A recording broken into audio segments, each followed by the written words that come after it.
बेचारा के करा गाड़ी चले फोन हला के चल जा दे उस सरवान हला केने तू गेलौ रे परा भैंसा मारला रे की हम एकरा रे साला रे काटे चुरे वाला ठीक है बड़ी रे यो पहले पानी ले आदमी मरला साला आदमी मरला पानी ले झाई लागबे साला या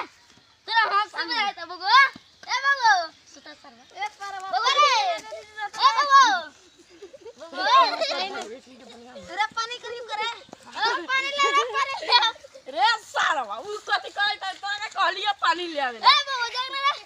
ले परवा चादर कॉल हो पटना का हाई स्कूल बाटे पूरा घर हम पटना का हाई स्कूल में जिंदगी भर का कमाई नहीं है आ मोला यार ना बोल ले रे करवा रे साला ओ ठीक होई करलो पटना का हाई स्कूल में को सब जिंदगी भर का कमाई नहीं धइल हो रे साला नल जल में पानी चल ना अलै रे साला तो चल ना कहां ओही स्कूल में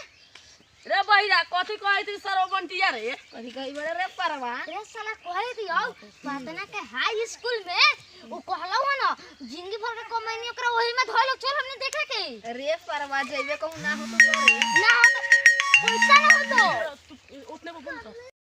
रे साला मेरा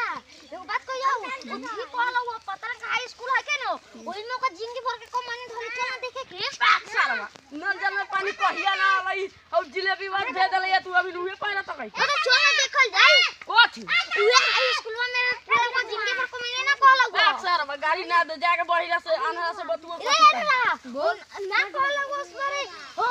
हाई स्कूल में हम पूरा जिंदगी भर के कमाई नहीं धइल बा चलो का स्कूल रे परवा आ कहूं चल जेबे ना हो तो करे ना बाकी में जरूर चल ना तू तो कौन आन्हरा जो बहिरा से कहिए ए ससुरा चल ना देखल ओही में होई हमरा सारा कुछ ना सुना ले खाली मुंह चलो बैठारा चलो चुप चली चलो मैं देखे का जिंग भर के कमाई रे बनती जा हाई स्कूल पर चलैले चलैले हां रुक हौ रे हेदाओ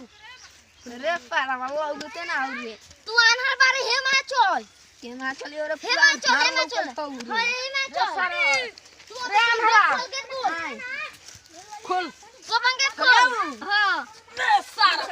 कथि खोलै तारे रे साला तू खोल बा सारा हम ना गे देवाल तुरबो ए साला जिंदगी भर के कमानी धइल हो ए परवा देखो खोलो केहने चल उमर वाला गोरे एगो लइका बाकी हमी लइका बा हां ठीक है उरु खा साहब के निकाले से सरवा ढेला चलाओ ना ओकरा को रे ढेला चलाओ हां मारो सके पा अरे रात वाले के लपट कुचल के का चला देबे बैठल होई